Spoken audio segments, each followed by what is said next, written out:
पुष्पा 2 की शुरुआत होती है आईपीएस भंवर सिंह शेखावत से। पुष्पा की बेइज्जती करवाने के बाद शेखावत अपने घर चला जाता है और सोचने लगता है कि पुष्पा से बदला कैसे लिया जाए। और दूसरी तरफ पुष्पा अपनी शादी में पहुंच जाता है। वहां पर सभी लोग उसको बिना कपड़े के देखकर हैरान हो जाते हैं। पुष्पा की शादी शुरू हो जाती है। जैसे ही पुष्पा और श्रीवल्ली फेरे लेने के लिए उठते हैं, तभी वहां पर पुष्पा का बड़ा भाई शादी रोकने के लिए आ जाता है। पुष्पा का भाई सभी के बीच में पुष्पा की बेइज्जती करने लगता है।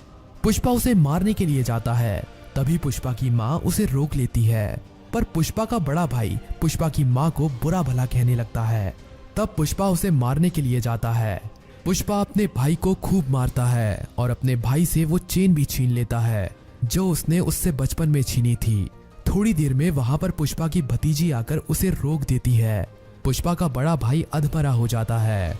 अब सभी लोग पुष्पा के भाई को हॉस्पिटल ले जाते हैं और यहाँ पर पुष्पा की शादी दोबारा से शुरू हो जाती है और अब शादी पूरी भी हो जाती है। अगले दिन हमें दिखाया जाता है कि शेखावत अपने घर में बैठा है और सोच रहा है कि पुष्पा से अपनी बेइज्जती का बदला कैसे लिया जाए। दूसरी तरफ हमें जोली रेड्डी को दिखाया जाता है कि धीरे धीरे करके वो भी ठीक हो रहा है। और दूसरी तरफ मंगल सीनू का गला उसकी पत्नी ने काट दिया था। वो भी बेड पर पड़ा है और उसकी पत्नी और वो भी सोच रहे हैं कि मंगल सीनू के साले की मौत का बदला पुष्पा से कैसे लिया जाए। शेखावत पुष्पा के सभी दुश्मनों को इकट्ठा करने के लिए पुष्पा का बैकग्राउंड जानने लगता है। शेखावत को पता चल जाता है कि पुष्पा के कई दुश्मन हैं। शेखावत जानता था कि पुष्पा अब काफी बड़ा आदमी बन चुका है। वो अब अकेला पुष्पा का कुछ नहीं बिगाड़ सकता, क्योंकि पुष्पा के सर पर अब एमएलए का हाथ है। इसीलिए शेखावत पुष्पा के सभी दुश्मनों को इकट्ठा करने में लग जाता है। एक एक करके शेखावत मंगल सीनू और जोली रेड्डी को अपने साथ मिला लेता है। मंगल सीनू और जोली रेड्डी भी अब बिल्कुल ठीक हो चुके हैं। दूसरी तरफ एमएलए के साथ मिलकर पुष्पा अपना साम्राज्य दूर दूर तक फैलाने लगता है। पुष्पा अब चंदन की लकड़ियों की सप्लाई विदेशों में और भारत के कई बड़े बड़े शहरों में भी करने लगता है। अब चंदन की लकड़ियों की सप्लाई भारत में बेंगलुरु, मुंबई, कोलकाता जैसे कई बड़े बड़े शहरों में होने लगी है और चंदन की सप्लाई जापान और श्रीलंका में भी होने लगी है। पुष्पा का बिजनेस फैलाने में जोली रेड्डी के बड़े भाई जक्का रेड्डी का काफी बड़ा हाथ है। जक्का रेड्डी अभी तक पुष्पा के साथ इसीलिए है क्योंकि पुष्पा ने उसकी जान बचाई थी। पर आने वाले समय में जक्का रेड्डी भी पुष्पा से बदला लेगा, क्योंकि पुष्पा ने ही उसके भाई जोली रेड्डी को मारा था और जोली रेड्डी को अधमरा कर दिया था। अब शेखावत, मंगल सीनू और जोली रेड्डी पुष्पा को मारने का प्लान बनाने के लिए एक मीटिंग रखते हैं। अगले दिन मंगल सीनू और जोली रेड्डी उस मीटिंग में पहुंच जाते हैं। शेखावत इन्हें कहता है कि हमें सिर्फ पुष्पा को मारना नहीं है, पहले पुष्पा को तड़पाना है और एक एक करके उसके सभी चाहने वाले उससे छीनने हैं। तब हमें आखिरी में जाकर पुष्पा को मारना है। शेखावत की इस बात से मंगल सीनू और जोली रेड्डी सहमत होते हैं। तभी मंगल सीनू कहता है कि पुष्पा बहुत चालाक और ताकतवर आदमी है और अब तो उसके सर पर एमएलए का हाथ भी है, इसीलिए पुष्पा तक पहुंच पाना काफी ज्यादा मुश्किल हो गया है। पर शेखावत कहता है कि अगर तुम दोनों मेरा साथ दो तो हम तीनों मिलकर पुष्पा को कुत्ते की मौत मारेंगे। पर हमें पुष्पा को मारने के लिए एक जबरदस्त प्लान तैयार करना पड़ेगा। शेखावत कहता है कि प्लान सोचने के बाद मैं तुम्हें फोन करूंगा और हम इसके बाद एक मीटिंग और करेंगे जिसमें हम पुष्पा को मारने के लिए हमारे प्लान के ऊपर बातचीत करेंगे। और यहीं पर मीटिंग खत्म हो जाती है। अब हमें पुष्पा और श्रीवल्ली को दिखाया जाता है। पुष्पा अपने ही घर पर सिंडिकेट की मीटिंग कर रहा होता है। तभी श्रीवल्ली काफी खुश थी और पुष्पा के पास आती है और पुष्पा के गले लग जाती है और पुष्पा को बताती है कि वो माँ बनने वाली है। पुष्पा ये सुनकर काफी खुश होता है। पुष्पा एक काफी बड़ी पार्टी का ऐलान कर देता है। सभी लोग उस पार्टी की तैयारियों में लग जाते हैं, क्योंकि इस पार्टी में काफी बड़े बड़े लोग आने वाले थे। कई मंत्री, एमएलए और दिल्ली, बेंगलुरु, मुंबई से कई बड़े बड़े लोग पुष्पा की इस पार्टी में आने वाले थे। और इसी पार्टी में चेन्नई से मुर्गन भी आने वाला था और मुर्गन पुष्पा को एक काफी बड़ा ऑर्डर भी देने वाला था। शेखावत को ये बात पता चल जाती है कि पुष्पा अपने घर में काफी बड़ी पार्टी करने वाला है। शेखावत प्लान बनाता है कि वो इस पार्टी में पुष्पा के ऊपर हमला करेगा और उसे मारेगा।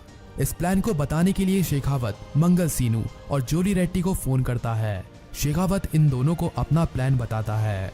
मंगल सीनू कहता है कि पार्टी में काफी बड़े बड़े लोग आने वाले हैं, इसीलिए पार्टी में काफी ज्यादा सिक्योरिटी होगी, बिना कार्ड के अंदर घुसना नामुमकिन होगा। पर शेखावत कहता है कि मेरा दिमाग एक पुलिस वाले का दिमाग है, तुम बस अपने आदमियों को तैयार रखना, मैं खुद उनके साथ पार्टी में अंदर जाऊंगा और पुष्पा के चाहने वाले हर एक को और पुष्पा को भी मैं ही मारूंगा। मंगल सीनू अपने आदमियों को हथियार देकर तैयार करता है। कुछ ही दिनों के बाद पार्टी की तारीख आ जाती है। पुष्पा की ये पार्टी काफी धूमधाम से होने वाली थी, काफी बड़े बड़े लोग इस पार्टी में पहुंच चुके थे। तभी वहां पर मंगल सीनू के लोग भेष बदलकर पहुंच जाते हैं और पार्टी में इनकी एंट्री जक्का रेड्डी करवाता है। जक्का रेड्डी भी शेखावत के इस प्लान में उसके साथ है, क्योंकि वो भी पुष्पा से बदला लेना चाहता है, क्योंकि पुष्पा ने उसके भाई को मारा था। थोड़ी देर में पुष्पा भी श्रीवल्ली के साथ यहाँ पर पहुंच जाता है। श्रीवल्ली पार्टी की धूमधाम देखकर काफी खुश होती है, क्योंकि पुष्पा ने इतनी बड़ी पार्टी सिर्फ उसके लिए ही तो करवाई थी। तभी वहां पर गाना बजने लगता है। गाने के बीच में मंगल सीनू के लोग फायरिंग शुरू कर देते हैं और तभी सभी लोग इधर उधर भागने लगते हैं। शेखावत सही समय देखकर एक कोने में छुपकर पुष्पा को गोली मारने की सोचता है, पर शेखावत सोचता है कि पुष्पा को इतनी आसानी से मौत नहीं मिलनी चाहिए, इसीलिए वो श्रीवल्ली को गोली मार देता है। पुष्पा श्रीवल्ली को देखता है और हॉस्पिटल ले जाने लगता है। तभी श्रीवल्ली की मौत वहीं पर हो जाती है। इसके बाद पुष्पा काफी गुस्सा हो जाता है, पर अभी तक पुष्पा को ये नहीं पता है कि ये सब शेखावत ने किया है। तभी पुष्पा शेखावत को वहां से जाते हुए देख लेता है। पुष्पा को शक हो जाता है कि ये सब शेखावत ने अपनी बेइज्जती का बदला लेने के लिए किया है। अब बदला लेने की बारी पुष्पा की थी। पुष्पा को ये बात भी पता चल जाती है कि शेखावत की इस चाल में उसके साथ मंगल सीनू और जूली रेड्डी भी शामिल थे। पुष्पा काफी गुस्सा था। पुष्पा अपनी बंदूक निकालता है और जूली रेड्डी और मंगल सीनू के घर पहुंच जाता है। वहां पर वे दोनों पुष्पा की इस हार पर पार्टी कर रहे होते हैं। पुष्पा एक एक करके मंगल सीनू के सभी आदमियों को मार देता है। पुष्पा अब अंदर जाता है तो उसे वहां पर मंगल सीनू और जूली रेड्डी के साथ जक्का रेड्डी भी मिलता है। जक्का रेड्डी पुष्पा की इस हार पर जश्न मनाने के लिए यहाँ पर आया था। पुष्पा जक्का रेड्डी को यहाँ पर देखकर हैरान होता है और जक्का रेड्डी से पूछता है कि तुम भी इनके साथ मिले हुए हो। जक्का रेड्डी कहता है कि तुमने मेरे भाई को मारा था, वो बात मैं कैसे भूल सकता हूँ। मैं तुम्हारे साथ इसीलिए था ताकि मैं अपनी भाई की मौत का बदला ले सकूं। तुम्हारी पत्नी को मारकर मैंने अपने भाई की मौत का बदला ले लिया है। अब तुम मुझे मार भी दो तो मुझे कोई डर नहीं। यहाँ पर अब पुष्पा इन तीनों को मार देता है। शेखावत अब पुष्पा के खिलाफ इन तीनों के मर्डर का केस बनाकर पुष्पा को जेल में डाल देता है। इस केस में एमएलए भी पुष्पा की कोई मदद नहीं कर पाता। जेल में शेखावत पुष्पा को खूब टॉर्चर करता है और उससे अपनी हर एक बेइज्जती का बदला लेता है। लेकिन अगले कुछ ही दिनों में पुष्पा जेल से भागने में कामयाब हो जाता है।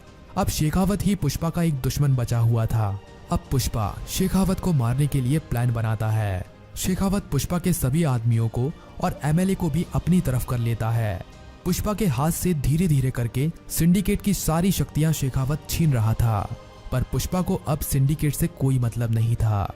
उसको तो बस अब श्रीवल्ली की मौत का बदला लेना था। शेखावत अपनी पूरी पुलिस फोर्स को पुष्पा को ढूंढने में लगा देता है, पर पुष्पा उसे कहीं नहीं मिलता। पुष्पा जंगलों में छुपकर शेखावत को मारने के लिए प्लान बना रहा था। दूसरी तरफ शेखावत ने भी अपनी सिक्योरिटी काफी ज्यादा बढ़ा दी थी। शेखावत जानता था कि पुष्पा कभी भी हमला कर सकता है।